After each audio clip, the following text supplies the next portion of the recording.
रात्रि के शांत अंधकार में, जब पूरे गांव में सन्नाटा पसरा हुआ था, एक छोटा सा घर था जहां किशोर नाम का एक नौजवान रहता था। किशोर की उम्र लगभग 20 साल थी। वो बहुत मेहनती और ईमानदार था, लेकिन उसकी जिंदगी में एक अजीब सी बेचैनी थी। वो हर चीज पाने की कोशिश करता, लेकिन सफलता जैसे उससे कोसों दूर रहती। किशोर ने कई बार सोच लिया था कि अब वो सब छोड़कर शहर चला जाएगा, लेकिन उसकी दादी, जो गांव की सबसे समझदार महिला मानी जाती थी, उसे हमेशा रोक लेती। दादी ने उसे समझाया, बेटा, मेहनत तो तू बहुत करता है, लेकिन शायद तेरी कोशिशों में वो दिव्यता नहीं है जो भगवान से जुड़ी हो। तूने कभी ब्रह्मा मुहूर्त में उठकर भगवान की आराधना करने की कोशिश की है? किशोर ने हैरानी से पूछा, दादी, ब्रह्मा मुहूर्त में क्या खास है? ये तो बस एक सुबह का समय ही तो है। दादी मुस्कुराई और बोली, ब्रह्मा मुहूर्त वो समय है जब पूरी सृष्टि शांत होती है। ये समय भगवान श्री कृष्ण को भी प्रिय है। उस समय की गई साधना, ध्यान और कर्म का फल 10 गुना मिलता है। किशोर ने सोचा, क्यों न इसे आजमाया जाए। उस रात उसने घड़ी का अलार्म लगाया और सुबह 3 बजे उठने का फैसला किया। अगले दिन जैसे ही घड़ी ने 3 बजाए, किशोर की आंखें खुली। बाहर अंधेरा था, लेकिन माहौल में एक अद्भुत शांति थी। वो उठकर दादी के बताए अनुसार स्नान करके भगवान कृष्ण की मूर्ति के सामने बैठ गया। उसने सबसे पहले दीपक जलाया और फिर भगवान को याद करके प्रार्थना करने लगा। उसकी प्रार्थना के बीच ही उसे महसूस हुआ कि जैसे कमरे में एक दिव्य ऊर्जा का प्रवेश हुआ है। अचानक उसने अपनी आंखें खोली तो देखा, भगवान श्री कृष्ण स्वयं सामने खड़े हैं। किशोर हक्का बक्का रह गया। उसने कांपते हुए पूछा, भगवान, आप यहां? श्री कृष्ण मुस्कुराए और बोले, हां किशोर, ब्रह्मा मुहूर्त में जो सच्चे दिल से प्रार्थना करता है, मैं उसकी सुनता हूं। तूने इतनी श्रद्धा से मुझे पुकारा तो मैं तेरे पास आ गया। किशोर की आंखों से आंसू बहने लगे। उसने कहा, भगवान, मेरी जिंदगी में कुछ भी अच्छा नहीं हो रहा। मैं हर जगह असफल हो रहा हूं। कृपया मुझे रास्ता दिखाइए। श्री कृष्ण ने प्यार से कहा, किशोर, सुबह 3 से 6 बजे का समय बहुत महत्वपूर्ण होता है। इस समय अगर इंसान ध्यान, योग, प्रार्थना या अपने लक्ष्य के लिए मेहनत करे तो उसे असंभव चीजें भी मिल सकती हैं। मैं तुझे एक मंत्र देता हूं। हर सुबह ब्रह्मा मुहूर्त में उठकर इस मंत्र का जाप करना। किशोर ने उत्सुकता से पूछा, भगवान, कौन सा मंत्र? श्री कृष्ण ने कहा, नमो भगवते वासुदेवाय। इस मंत्र में अद्भुत शक्ति है। इसे पूरी श्रद्धा के साथ जपना। साथ ही इस समय अपनी पढ़ाई, काम या जो भी तेरा लक्ष्य हो, उसे पूरा करने की कोशिश करना। तुझे निश्चित ही सफलता मिलेगी। इतना कहकर भगवान श्री कृष्ण अदृश्य हो गए। किशोर को लगा जैसे उसने कोई सपना देखा हो, लेकिन कमरे में भगवान की उपस्थिति की सुगंध अभी भी थी। उस दिन से किशोर ने अपने जीवन में एक बड़ा बदलाव किया। वो हर सुबह ब्रह्मा मुहूर्त में उठकर स्नान करता, भगवान की पूजा करता और फिर अपने काम में जुट जाता। धीरे धीरे उसकी मेहनत रंग लाने लगी।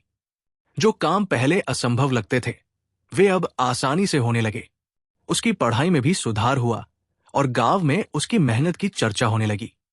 एक दिन गांव के सरपंच ने उसे बुलाकर कहा, किशोर, तुमने कैसे अपनी जिंदगी में इतना बदलाव लाया? पहले तुम निराश रहते थे और अब हर कोई तुम्हारी तारीफ कर रहा है। किशोर ने मुस्कुराते हुए कहा, यह सब भगवान श्री कृष्ण की कृपा है। मैंने बस सुबह ब्रह्मा मुहूर्त में उठने की आदत डाली और उनका बताया मंत्र जपना शुरू किया। गांव के लोग उसकी बात सुनकर हैरान रह गए। धीरे धीरे गांव के और लोग भी ब्रह्मा मुहूर्त में उठकर भगवान की पूजा करने लगे। उनके जीवन में भी सकारात्मक बदलाव आने लगे। किशोर को अब यह एहसास हो चुका था कि भगवान श्री कृष्ण ने जो कहा था, वो केवल उसके लिए नहीं, बल्कि हर किसी के लिए था। ब्रह्मा मुहूर्त का समय एक ऐसा खजाना है जिसे पाकर इंसान अपने जीवन की हर समस्या का हल ढूंढ सकता है। अब किशोर की जिंदगी में सुख शांति थी।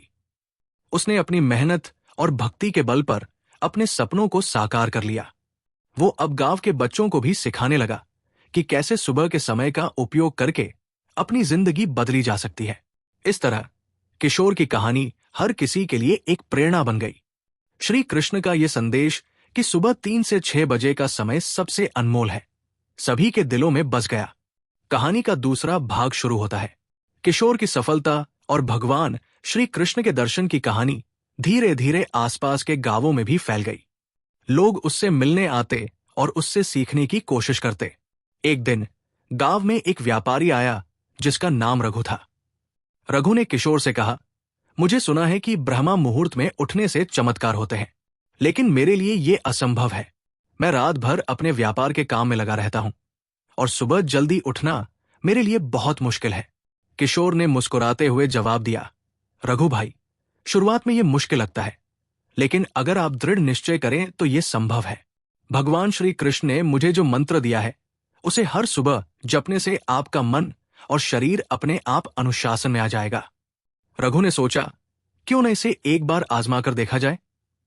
उसी रात रघु ने अपना काम जल्दी खत्म किया और सुबह 3 बजे उठने की ठानी। वो समय पर उठा, लेकिन उसे बहुत आलस महसूस हुआ। उसने जैसे तैसे स्नान किया और भगवान के सामने बैठ गया। जैसे ही उसने मंत्र जपना शुरू किया, उसे महसूस हुआ कि उसके भीतर एक अजीब सी ऊर्जा आ रही है। धीरे धीरे उसका आलस दूर हो गया और उसे महसूस हुआ कि उसका मन शांत हो रहा है। ये अनुभव उसके लिए नया था। रघु ने लगातार कुछ हफ्तों तक इस प्रक्रिया को जारी रखा। उसका व्यापार जो पहले घाटे में चल रहा था, अब लाभ में आने लगा। उसके ग्राहक बढ़ने लगे और उसका आत्मविश्वास भी। उसने किशोर से कहा, तुम्हारी बात सच थी। ब्रह्मा मुहूर्त में उठने से मेरा जीवन बदल गया। अब मैं भी इस ज्ञान को दूसरों तक पहुंचाऊंगा। इस तरह ब्रह्मा मुहूर्त की महिमा हर तरफ फैलने लगी। लोग अपने जीवन में बदलाव महसूस करने लगे। किशोर और रघु ने मिलकर एक छोटी सी पाठशाला शुरू की, जहां वे लोगों को ध्यान, योग और ब्रह्मा मुहूर्त के महत्व के बारे में सिखाने लगे। भगवान श्री कृष्ण का संदेश अब सिर्फ एक गांव तक सीमित नहीं रहा। यह संदेश दूर दूर तक फैल गया कि सुबह 3 से 6 बजे का समय इंसान की हर समस्या का समाधान कर सकता है। जो इस समय को अपनाता है, वो न केवल अपनी समस्याओं को हल करता है, बल्कि जीवन के हर क्षेत्र में सफलता प्राप्त करता है।